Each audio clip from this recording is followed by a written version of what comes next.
नमस्कार मित्रांनो, आपले स्वागत आहे Devaki nursing classes and career गायडन्सच्या चॅनलवर। आज मी आपल्यासोबत जो ॲनाटॉमी अँड फिजिओलॉजी हा जो सब्जेक्ट आहे त्यामधला सर्क्युलेटरी सिस्टीम हा जो टॉपिक आहे त्याबद्दल इन्फॉर्मेशन शेअर करणार आहे। तर सर्क्युलेटरी सिस्टीम म्हणजे रक्ताभिसरण संस्था, म्हणजे ब्लड सर्क्युलेशन जे बॉडीमध्ये होतं त्याच्याशी रिलेटेड या सिस्टीममध्ये स्टडी आहे। तर सर्क्युलेटरी सिस्टीममध्ये मेनली आपण 3 गोष्टींचा स्टडी करणार आहे, ते म्हणजे हार्ट, ब्लड वेसल आणि लिम्फॅटिक्स। तर हार्ट जो आहे तो सर्क्युलेटरी सिस्टीममधला एक पंपिंग ऑर्गन आहे जो पूर्ण बॉडीमधलं ब्लड सर्क्युलेशन मेंटेन करण्याचं काम करतो। त्याचा आपण डिटेलमध्ये स्टडी करणार आहोत। त्यानंतर ब्लड वेसल्स म्हणजे आर्टरीज, व्हेन्स आणि कॅपिलरीज, म्हणजे आर्टरीज ज्या आहेत त्या हार्टकडून ब्लड बाहेर घेऊन जातात दुसऱ्या ऑर्गन्सपर्यंत पोहोचवण्यासाठी, आणि व्हेन्स ज्या आहेत त्या इतर ऑर्गन्समधलं ब्लड जे आहे ते हार्टकडे घेऊन येतात, आणि कॅपिलरीज जे आहे ते अतिशय ब्लड वेसलचं सूक्ष्म असं स्ट्रक्चर आहे, मायक्रो स्ट्रक्चर आहे। तर त्या कॅपिलरीजचं एक प्रकारे जाळं बनलेलं असतं। तर त्या ठिकाणी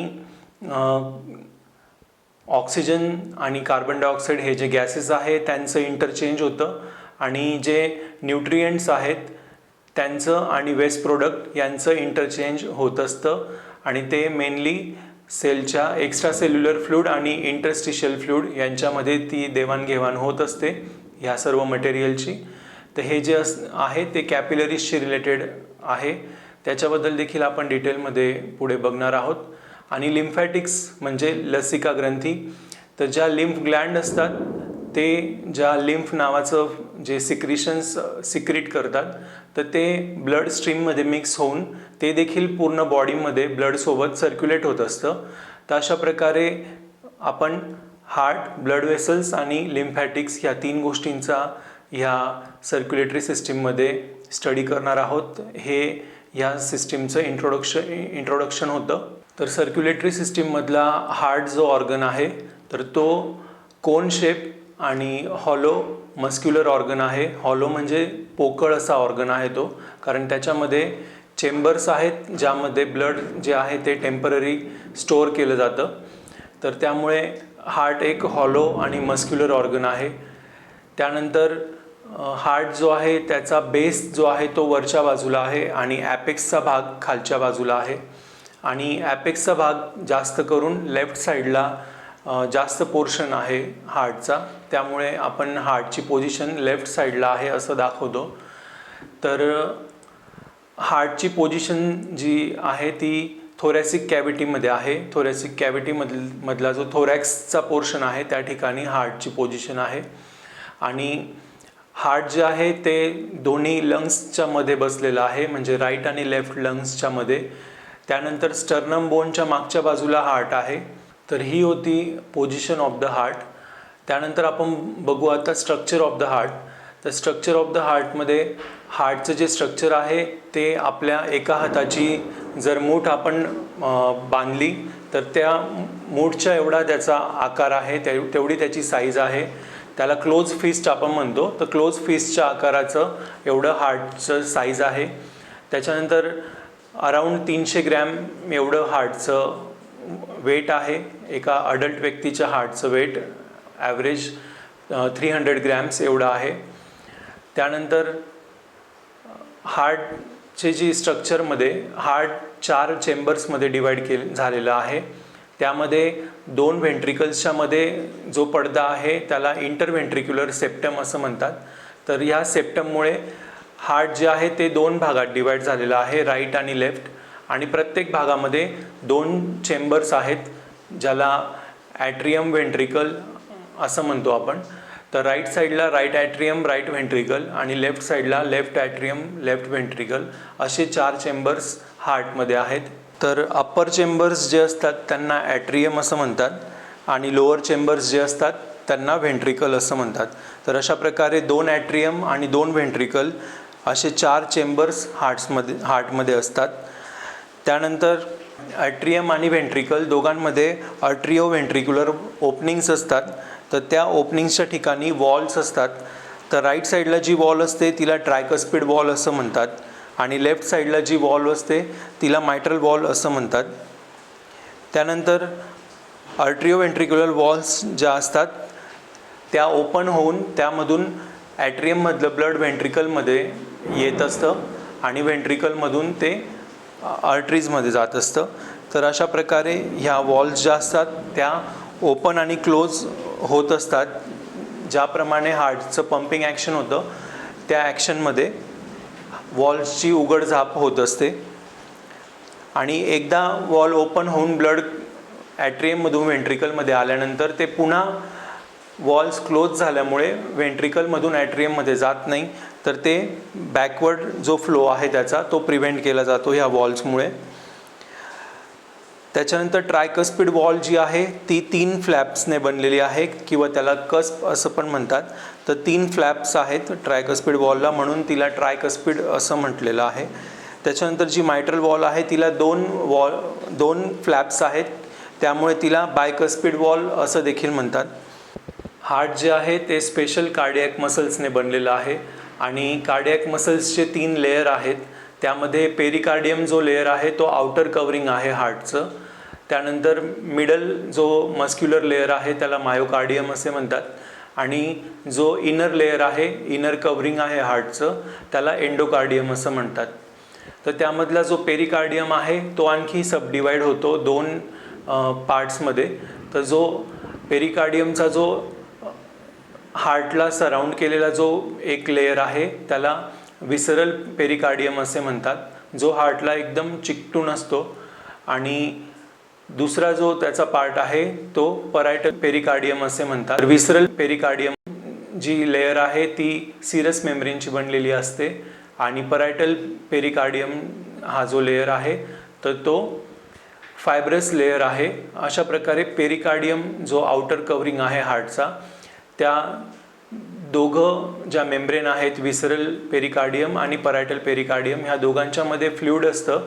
तर त्या फ्लुइडमुळे हार्टची जी पंपिंग ॲक्शन होते त्या ॲक्शनमध्ये फ्रिक्शन होत नाही किंवा हार्टचे जे स्ट्रक्चर आहे ते एकमेकांवर घर्षण होत नाही, त्यामुळे हार्ट फ्रीली मूवमेंट करू शकतं किंवा जी पंपिंग ॲक्शन आहे ती फ्रीली होत असते. हार्टच्या ज्या मसल्स आहेत तर त्यांचा थिकनेस जो आहे तो वेगळा वेगळा आहे. फॉर एक्झाम्पल ॲट्रियमच्या ठिकाणी त्या मस्क्युलर वॉल्स ज्या आहेत त्या थिनर असतात, म्हणजे पातळ असतात as compare to the ventricles. व्हेंट्रिकल्सच्या मस्क्युलर वॉल्स ज्या असतात त्या थोड्या थिक असतात हार्टमध्ये. आणि त्याच्यातसुद्धा लेफ्ट व्हेंट्रिकल जो आहे त्याच्या ज्या वॉल्स असतात त्या जास्त थिक असतात, कारण जेव्हा हार्ट कॉन्ट्रॅक्ट होतं त्यावेळेस लेफ्ट व्हेंट्रिकल जास्त फोर्समध्ये कॉन्ट्रॅक्ट होत असतं आणि कारण त्यामधलं ब्लड जे आहे ते ॲओर्टामध्ये टाकायचं असतं आणि ॲओर्टा थ्रू ते पूर्ण बॉडीमध्ये ते ब्लड सर्क्युलेट होत असतं, त्यामुळे लेफ्ट व्हेंट्रिकल जे आहे त्याच्या वॉल्स जास्त थिक असतात. तर अशा प्रकारे हार्टचं स्ट्रक्चर आपण बघितलं.